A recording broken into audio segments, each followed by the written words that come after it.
নমস্কার, আমি অমিত চক্রবর্তী। এ রাজ্যের 26,000 স্কুল শিক্ষক ও শিক্ষাকর্মীর চাকরি চলে গিয়েছে গতকালই সুপ্রিম কোর্টের নির্দেশে। সেটা এখন খবর নয়, এখন খবর হচ্ছে গোটা রাজ্যের বিভিন্ন জায়গায় শুধু হাহাকার, কোথাও কান্নাকাটি, কোথাও আত্মঘাতী হওয়ার চেষ্টা, কোথাও কর্মীর যে ক্লাস 4 স্টাফ তিনি না থাকায় হেডমাস্টার মশাই স্কুলের ছুটির ঘন্টা বাজাচ্ছেন ঢং ঢং করে। চারিদিকে একটা চরম একটা ত্রস্ত অবস্থা, একটা বাস্তবে যাদের ক্ষেত্রে জীবনে ঘটনাটা ঘটেছে এবং তার সঙ্গে যারা এফেক্টেড তাদের মধ্যে একটা চরম উদ্ভ্রান্ত অবস্থা, হতাশা। এটা হচ্ছে একটা দিক যদি হয়। আর একটা দিক, সোশ্যাল মিডিয়ায় সমালোচনার বন্যা।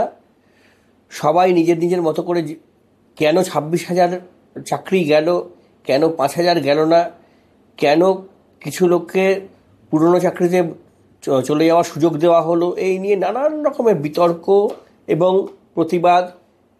একই সঙ্গে নেতারা বিভিন্ন জায়গায় বসে বসে বসে ক্যামেরার সামনে বাকসিংহ মারছেন। এই অবস্থায়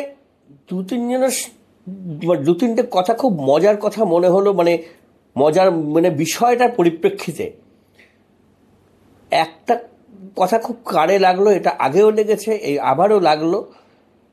সেটা হচ্ছে একজন অবসরপ্রাপ্ত পুলিশ কর্তার কথায় কথা বলছিলেন যে এই রে ভাবছি যে ভাগ্যিস এখানে বিরোধী একটা মমতা ব্যানার্জি নেই, তাহলে এই 26,000 চাকরি যাওয়ার পরে সরকারের যে কি হাল হতো মমতা ব্যানার্জি যদি বিরোধী নেত্রী থাকতেন, সেটা চোখ বন্ধ করে মাঝে মাঝে ভাবার চেষ্টা করছি। এই কথাটা আরও শুনেছিলাম আরজি করের ঘটনার পরিপ্রেক্ষিতে। তিনি হয়তো কথার ছলে বললেন, কিন্তু কথাটা একেবারে ভুল বলেননি এবং বরঞ্চ বহু অংশে সত্যি যে এই গভর্নমেন্টের আমলে যা যা যা যা ঘটনা ঘটেছে, সেই ঘটনাগুলো যদি ঘটত অন্য কোনো সরকারের আমলে এবং সেখানে বিরোধী নেত্রী থাকতেন মমতা ব্যানার্জি, তা সরকার ফেলে দেওয়ার জন্য মনে হয় সেটা যা করার তারই করতেন এবং গোটা রাজ্যে মনে হয় একটা চরম অচলাবস্থা তৈরি করে দিতেন। কিন্তু আজ এখানে যারা নেতা আছেন, এখানে এখন তো বিজেপির নেতা, সেখানে একটা খুব আরেকটা চলছে। কেননা রাত পোহালেই রামনবমীর উৎসব, শোভাযাত্রা। ফলে একজন বলছিলেন যে বিরোধী দল যদি এখন বিজেপি যখন রয়েছে, তখন রাজ্যে তো বিরোধী দল বিজেপি এখন বুঝতে পারছে না যে ব্যাপারটা কীভাবে হ্যান্ডেল করা উচিত। এবং তার থেকেও বড় কথা যে তারা ধর্মে থাকবে না দুর্নীতিতে থাকবে, এটাই তারা এখনো বুঝে উঠতে পারছে না। ধর্ম মানে রামনবমীর কোথায় মিছিল হবে, শোভাযাত্রা হবে, সেখানে কত লোক থাকবে, সেখানে কোন নেতা কোথায় হাঁটবেন, এটা একটা ব্যাপার। এটা গেল ধর্মের দিক। অন্যদিক কি না, দুর্নীতি। এই যে দুর্নীতিতে চাকরি গেল, এটা কতটা বলা হবে, কোন দিকে সাপোর্ট করা হবে, প্রকৃত যারা যোগ্য তাদের চাকরি গেল সেটা নিয়ে টুকটাক বলছেন। কিন্তু সত্যি কি আমরা আমলের শেষ বছরে বা তারও আগে থেকে বিরোধী কোনো রকম ঘটনা ঘটলে, আমি সিঙ্গুর নন্দীগ্রাম একেবারে শেষ ছেড়ে দিন, ফুলবাগানে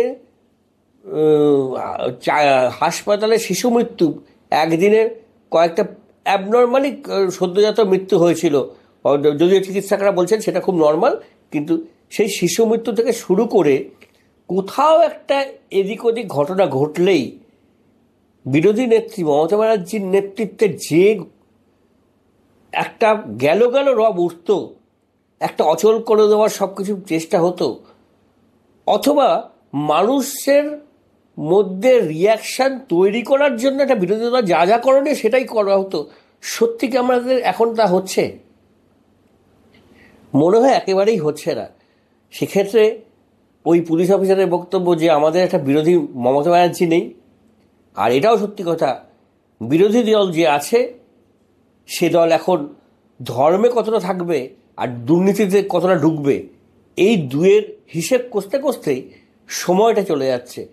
ফলে রাজ্যের চারিদিকে যে 26,000 পরিবার আজকে এক সুপ্রিম কোর্টের এক নির্দেশে হঠাৎ করে একটা অনাথ হয়ে গেল, সেই জায়গায় দাঁড়িয়ে রাজ্যের মুখ্যমন্ত্রী কিন্তু 7 তারিখে যে নেতাজি ইন্ডোরে একটা সভা ডেকেছেন, সেখানে সবাইকে 26 মানে যত যাদের চাকরি গেছে তাদেরকে আসার দিয়েছেন। কোথাও আসলে সেই বিরোধী নেত্রীর ভূমিকাটাই পালন করতে যেন যাচ্ছেন মুখ্যমন্ত্রী মমতা ব্যানার্জি, যে বঞ্চিত যারা তাদের পাশে তিনিই আছেন। হ্যাঁ, এই জায়গাটাতে যেন সেই বিরোধীদের জায়গাও মুখ্যমন্ত্রী নিয়ে নিচ্ছেন তার আগামী 7 তারিখের এই সভার কথা ঘোষণা করে। ফলে রাজ্যে বিরোধী না থাকলেও রাজ্যে দুর্নীতি হয়েছে, দুর্নীতি তার সরকার করেছে বা তার সরকারের অফিসাররা করেছে, তার সরকারের মন্ত্রী করেছে, এটা এখন প্রমাণিত হলেও সেই যাদের চাকরি গেল তাদের পাশে দাঁড়িয়ে আবার নিজেই তাদেরকে আশ্বাস দিচ্ছেন, এটাও একটা অন্যরকম মমতা ব্যানার্জিকে দেখা যাচ্ছে। আজ এই পর্যন্ত, নমস্কার।